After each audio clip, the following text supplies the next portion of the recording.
Well, hello, and welcome. My name is Evergreen, and this is Nightfall. It was the end of the week, in the middle of the spring, and the night was about to begin. I stepped outside, and the front door clipped itself closed. A gentle breeze met my face, like a friend who'd been waiting for me to come outside. The air was cool and crisp, soft and still. I paused on the steps and breathed, delighting in the first hint of that moment when day becomes night. I could feel it all around me, a growing, stirring movement, like the soft rumble in a theater before the curtain rises and the show begins. The stars and the moon were soon to come, and the night was about to fall. I was a woman known to wander along the same path to the same place every night, which some would call not a wander, but a walk. But to me, routine as it was for many years, my walk was still a wild and spontaneous event, one that just happened to occur with a kind of nightly predictability. And so, on that night, like all nights, I wandered. Down the front steps and up the back street. The darkness was setting in, slow and timid. It was that ungraspable time that is neither day nor night, as if not one page or another, but the very turning of one to the next. The satisfaction of something done, and the anticipation of what's to come. The town was quiet, only a handful of cars on the roads, a few people on the sidewalks, and a pair of dogs sniffing about a single patch of grass. Lampposts lined the streets like ornaments, each alight with a soft white glimmer. The row houses and townhouses, the flats and suites, their windows glowed in shades of yellow, from marigold to daffodil, a whole field of them rolling out and rising up, an entire town settling in for the night. I veered off my street and started down a pathway that followed the bank of the river, paved long ago and decorated with hundreds of cracks, crawling this way and that, which gave the impression of a pathway wiser than the others. The river was a gentle current that rippled along through mounds of earth, covered in tall yellow grass, rising from the water like little islands. A trickling, flowing sound echoed into the evening air. I strolled along the pathway, the river on one side and the town on the other, passing shops and cafes in various states of winding down and closing up. The last of the workers were locking the last of the shop front doors. The lights were going dark, and signs that read closed were flipping into view in windows. A man in a bistro apron passed me and smiled, so I nodded and wished him a good evening. The pathway curved around the outside of the university, when the windows were dark, the walkways nearly empty. Only a few last students ambled home, some chatting in pairs, some quiet with their own thoughts. I passed a courtyard where an assembly of tables and benches sat still, straightened and swept for another day. I passed a library, which looked something like a humble castle, with great soaring walls, white trim around the windows and doors, and a bundle of peaks and gables on top, an entire rooftop enfolded like a work of origami. The charcoal shingles seemed to shine in the darkening light, a golden luster you only see at dusk. Just as I walked by, all at once the library windows went dark, like a bonfire blowing out in a summer wind. I passed a residence, 4 stories held in brick, where windows were bright and rooms stirred with the leisure and study of the evening hour. On the outside of the building, a tiny cloud of steam escaped from a vent and spilled out into the air. I passed a football field where a stack of wooden bleachers stretched for 100 yards. The sun was like a lantern glowing from the western sky, and it beamed across the field, brightening the goalposts like white beacons and radiating off the grass, so lush and green it seemed like a jungle viewed from high above. I could see it in the calming shades of light in the windows, and I could hear it in the leisurely beat of footsteps ambling down pathways, and I could smell it in the aromas of evening cooking, which wafted out from cracks in kitchen windows. It was in the air and on the grass. It was in the scents, the sights, and the sounds. Everywhere and everything, the entire tenor, the entire feeling of the moment was one of ease and rest. For another day, the world was ending in the most warm and magical way. The river and the pathway and the woman who walked upon it, we all began to bend toward the west, and for a moment it seemed as though the sun was setting behind some far-off conclusion of the waterway. Before long, I arrived at a gravel trail that strayed from the pathway and unraveled into trees. I set off along it, entering the delightful dimness of the tree cover. The sounds of sundown filled the woods. Animals scurried and burrowed about, as if the entire forest were preparing to welcome an honored guest. Birds arrived home for the night, gliding down and settling in the trees. Great numbers of them perched on endless tree branches, calling out with songs of twilight. I listened to the marvelous medley of notes, some of birds ending the day, and others of birds beginning the night. And with every step along that trail, a quiet sense of peace grew in my chest, for I knew that something very special was coming. The gravel path continued, crunching below my feet as I walked among singing birds and soaring trees. The trail rounded the top of a ravine, and soon I found myself climbing up a staircase, the steps forged into a hillside. I reached the summit of the staircase and looked up at my destination. Peeking up from the top of a hill, sleek and round and white, was an observatory. By day, my place of work. By night, my place of peace. It was a smooth dome rising up from the trees, with a slender opening arcing over the top, dividing it into 2 hemispheres. A catwalk wrapped around the outside, just below the equator. A lone structure amid nature, yet somehow one that belonged. It almost seemed to be at peace as it sat there, the light mild on its rounded surface.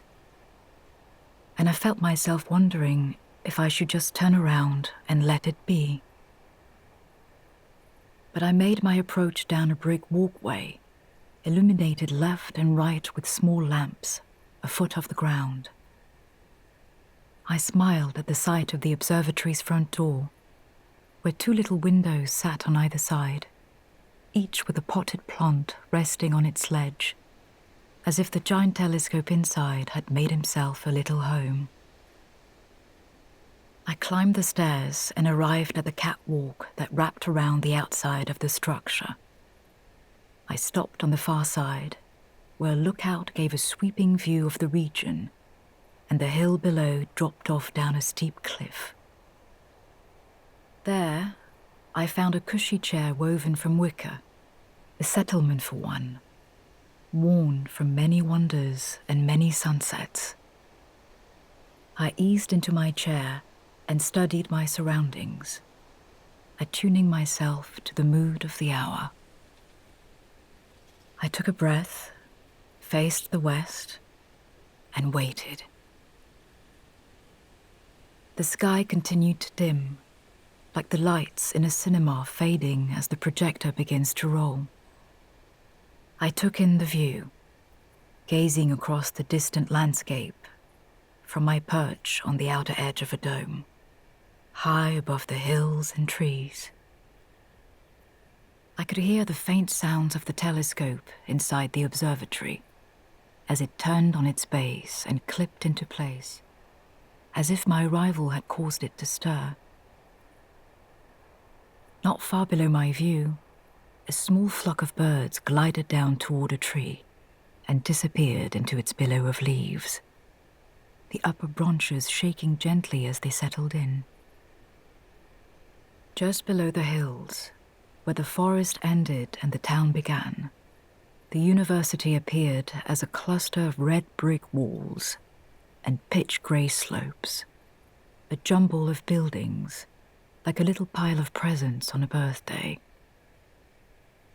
Beyond it, the town was a glitter of lights and structures, with a single bridge that crossed the river and a clock tower that rose above the surrounding roofed-up ridges, which almost seemed to stretch up a little higher, peeking to see if they could tell the time.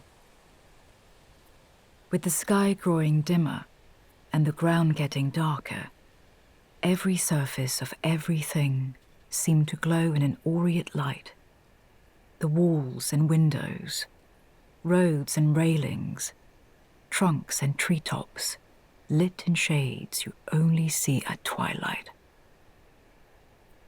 I just sat in the moment, as if running an experiment to see how long and lovely a moment could be. And as the evening bloomed, a marvelous transformation took place. The beautiful sights and sounds. All at once, the world around me settled down. All at once, the day was coming to an end, so that something else could begin. I watched as the night began to arrive and cast its spell. I allowed my eyes to look up and wonder, just me and the telescope staring skyward.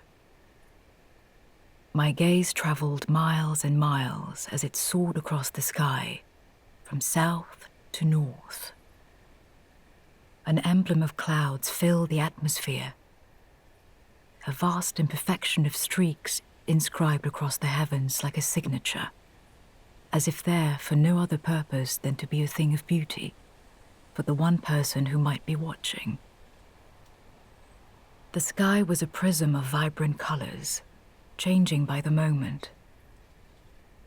Right where the sun was dipping away out of view, a burst of fiery orange arose over meadows in the distance, like a great glowing ember resting on the horizon. And then waves of pink and purple rippled eastward, giving way to an impossible passage of blue, reaching to the eastern horizon, from the blue that's nearly white to the blue that's nearly black.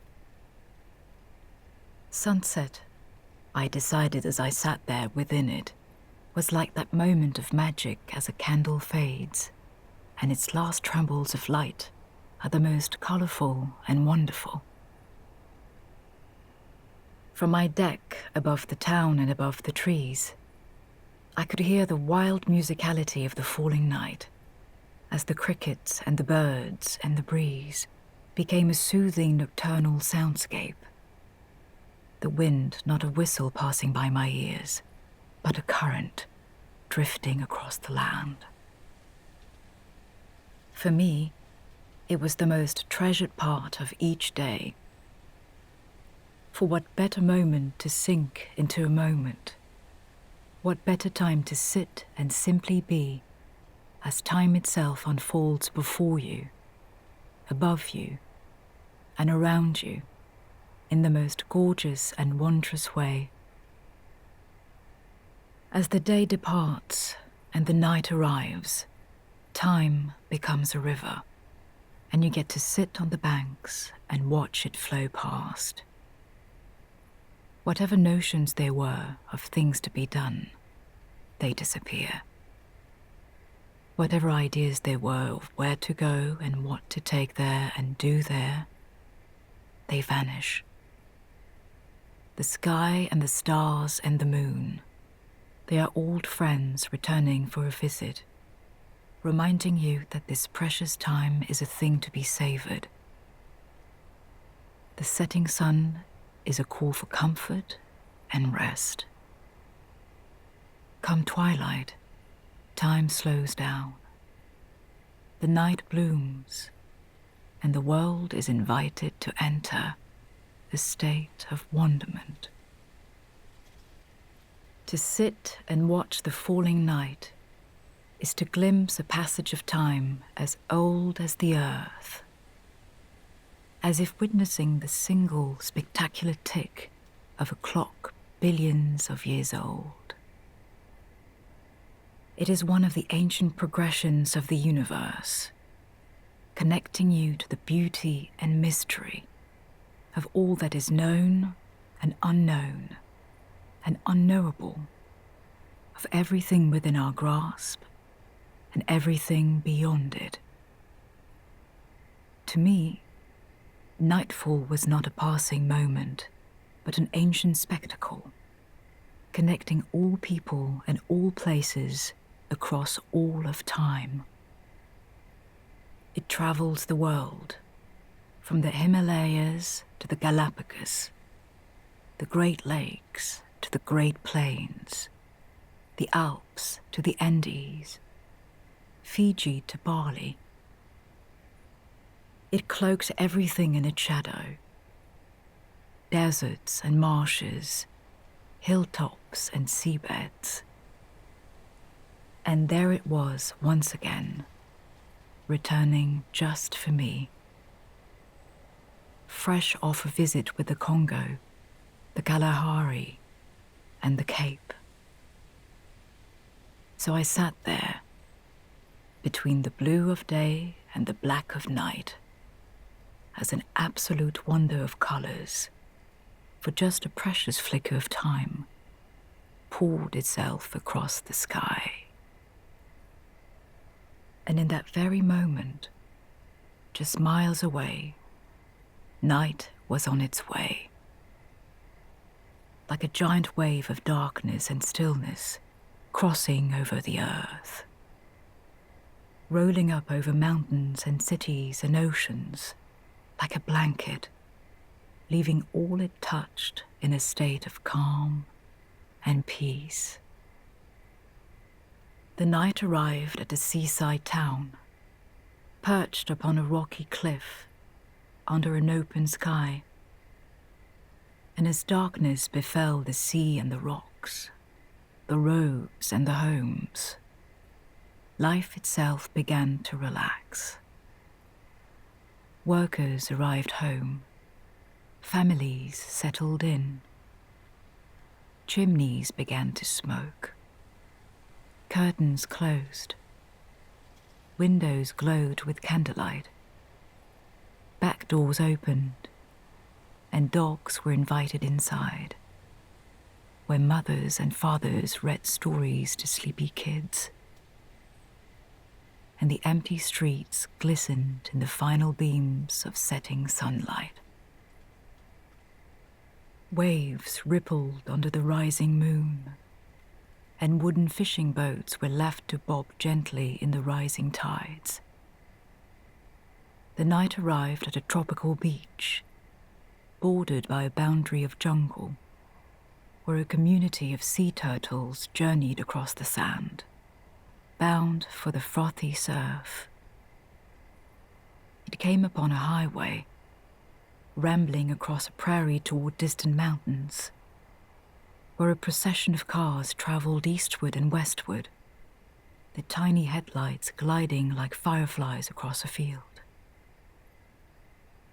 The night arrived at a farm in the countryside, where a rustic red barn sat amid sprawling yellow fields, like a ruby pendant in the middle of a sweater. The shadows of trees stretched long across the crops, so far their tips reached the fence post on the other side of the field. The night fell upon a city, where a sea of lights lit themselves, like flowers blooming in the spring. Trains rolled into stations, cars sat silent in street-side parking spots, and people bundled into buildings with grand ambitions for rest. The night arrived at a forest in the foothills, where crickets creaked, cicadas sang, and a steady breeze coasted through thickets of trees. It visited a lighthouse rising up from a rocky cape, its shadow reaching for a quarter-mile, its light beaming out over the sea through a haze of fog. It arrived at a campground where people climbed into tents, burrowed into sleeping bags, and just listened to the wilderness. The night came upon a wall of roses covering a fence, the blossoms still managing to beam their roseate color in the dimness of twilight, as if eager for spring and defiant of the darkness. It reached a bedroom window where curtains closed and a cat curled up in an old shoebox. It enveloped a harbor where cranes stood still over docks and barges stationed safe for the night. It fell on a cluster of pyramids built of giant limestone blocks ages ago, their shadows reaching out across an acre of sand. It made its way to a merry-go-round, hovering motionless, its brass poles glimmering in the starlight. It coasted past a bridge across a bay, where brilliant lights adorned the giant steel beams that stretched over the water. The night arrived at a lone postbox, holding fort by a roadside, where a dusty laneway led 200 paces to its home, a white country house surrounded by trees, like a delivery held in a basket. It came to a marina, where sailboats rocked in gentle waves, and a rainforest, where great creatures slept in wild grass. It befell a temple nestled in a lush garden, with tiers of rooftops stacked upon one another, and a spire pointing up toward the sky. It arrived at a sandbox lying in a backyard, the shade crossing ripples left in the sand, a sunset in a tiny desert. It crossed over a stadium where 50,000 seats sat empty under the moon, and a place of clamor was soundless. It arose at a playground with a gravel floor, a slide, and a swing set, all of it retired for the day. The night visited a parking lot, trees on one side and shops on the other, the whole expanse empty and still. A grid of white lines glowed atop the pavement, and a file of shopping carts rested beside a railing. It arrived at a fountain in the middle of a town square, its watery surface still. It unfolded over a pavilion covered in soft grey bricks and littered with pine needles. It came upon a banner hanging from a small town city hall, white letters on green, blowing in the gentle wind. It descended on a sleepy pond, where a duo of swans glided in the peaceful water. The night arrived at a chessboard left out on a picnic table, its pieces still in place, with the game to be finished another day. It presented itself to a Japanese wisteria tree, purple petals flowing down from long branches, like garments hung in a boutique. It drifted over a wooden dock that roamed out into a lake, where choppy waves splashed against a canoe. It reached a broadcast antenna that blinked a red light atop a tower, so high it was halfway into the clouds. It visited a swing that hung from the branch of a maple tree, a single plank of wood suspended with 2 lines of rope, swaying in the evening breeze. The wave of darkness and stillness, it befell every place and everything. The backyard shed and the office tower, the blade of grass and the redwood, the circus tent and the ancient pyramid. Everything fell soft and still. Every front porch and back alley, every parking spot and mountain top. It fell on gales of snow and fields of ice, valleys covered in storm clouds and pastures drenched with sun. And the night, it greeted animals of all kinds, like an overture from the sky, creatures in the clouds and in the seas, under the rocks and in the trees. It greeted deer standing in moonlit meadows, and dogs watching clouds from attic windows. It greeted sparrows landing on telephone poles, and owls at the bottom branches of trees. There were lions and lemurs, elks and fish, all of them cloaked in the quiet shade of the falling night. On it went, twilight roaming like a nomad on a voyage that never ends. Always somewhere on this earth, gracing all things and all beings in its path with softness and stillness, leaving behind a wake of rest.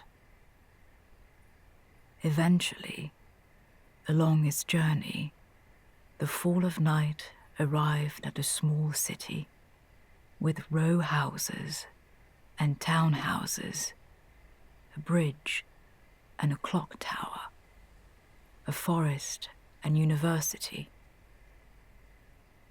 The great wave of darkness glided across the town, the streets, and the shops. It descended on the campus, the library, and the courtyard. And it arrived at the observatory, the little home for the giant telescope, with a catwalk that perched over the town and the hills and the trees. And there I sat, amidst the beauty and tranquility,